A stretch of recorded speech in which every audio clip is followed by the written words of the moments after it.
Chapter 1. Anck-su-namun.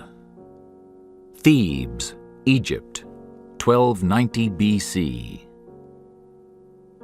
Thebes was the city of Imhotep, the high priest of the dead. It was also the city of Anck-su-namun. Anck-su-namun was the pharaoh's lover, but she loved Imhotep. Imhotep walked into her bedroom and took the beautiful woman in his arms. "My love for you is more important than life," he said. Outside the bedroom door, Imhotep's priests watched. But when Pharaoh Sati I of Egypt walked in, they couldn't stop him. Imhotep quickly ran into the next room. Pharaoh Seti heard something, but he didn't see him. "Who was here?" Seti asked Anck-su-namun. "I know somebody was here, in your bedroom." And then the pharaoh looked into the next room. "Imhotep," he said, "my high priest." Anck-su-namun looked at Imhotep. They had to kill the pharaoh before the pharaoh and his soldiers killed them.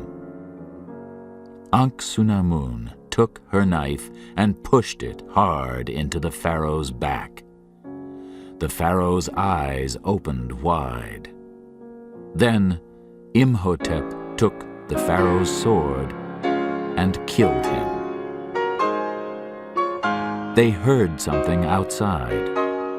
The pharaoh's soldiers, the Medjai, were there. But Imhotep's priests came in first. They took the pharaoh's sword from Imhotep's hand.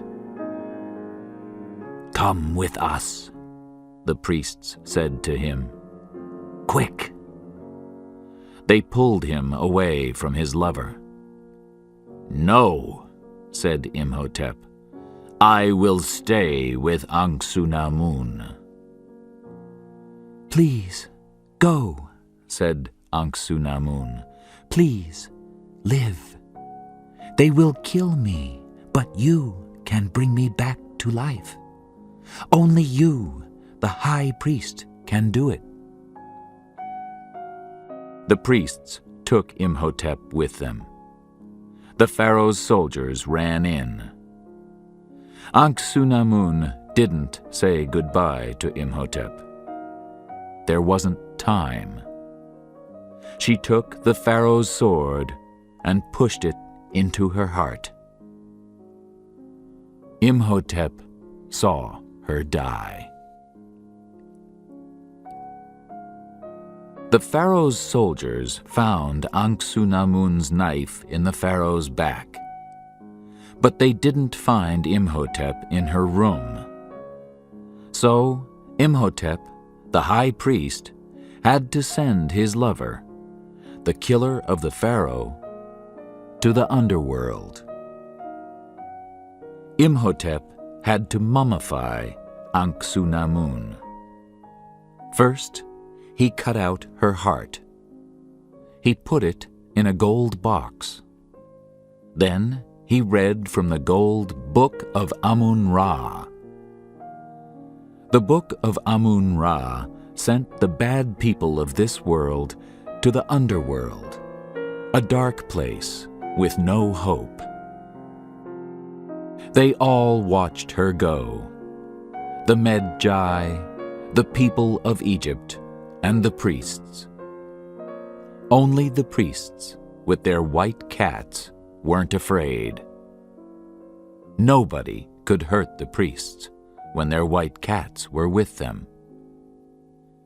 But Imhotep could bring his lover back from the underworld, back from the dead.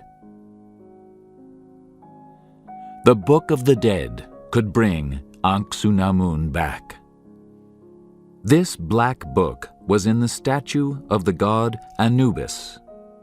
It was Anubis's book, a book for gods, not for men. But for his lover, for Anck-su-namun, Imhotep didn't listen to gods.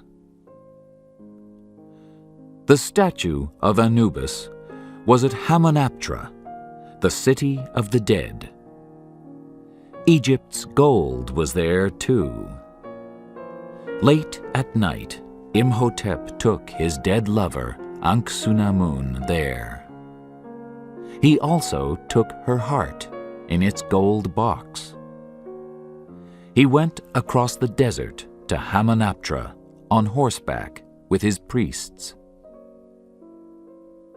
There were 10 soldiers at the statue of Anubis, but Imhotep was the high priest, so the soldiers helped him. They carried dead Anck-su-namun. Imhotep and his priests found the Book of the Dead, and they took it to an underground room, a room of the dead. The soldiers followed. When Imhotep began to read from the Book of the Dead, Anck-su-namun's heart moved in its gold box. There was life in it again. Then Anck-su-namun opened her eyes. "Nothing can stop me now," thought Imhotep. But he was wrong. The Medjai from Thebes ran into the underground room with swords in their hands. They stopped Imhotep. They broke the box with Anck-su-namun's heart in it, and Anck-su-namun died again. The Medjai mummified Imhotep's 21 priests, and Imhotep had to watch. They made the 10 soldiers from Hamunaptra into mummies too. They put them all into the ground before they were dead. But for Imhotep, there was something worse than that. First, they cut out his eyes with knives. Then, they put him into the ground, a mummy before he was dead. But that wasn't the worst thing. They put scarabs on Imhotep's face. The scarabs ran into his mouth and nose and started to eat him. This was Hamdai, or half-life. "The scarabs will eat him for all time," said the Medjai. "Imhotep is half dead, and he will be half dead for all time. Nobody can bring him and Anck-su-namun back to the world of the living, or he will make everybody in the world his mummies, and the scarabs will fly again and eat us all. It will be the end of the world. So, we, the Medjai, will stay here and watch Imhotep. First us, and then our sons, and then the sons of our sons. Nothing is more important than that." The Medjai looked down at Imhotep. The scarabs started to eat him. He could never get out. Or could he?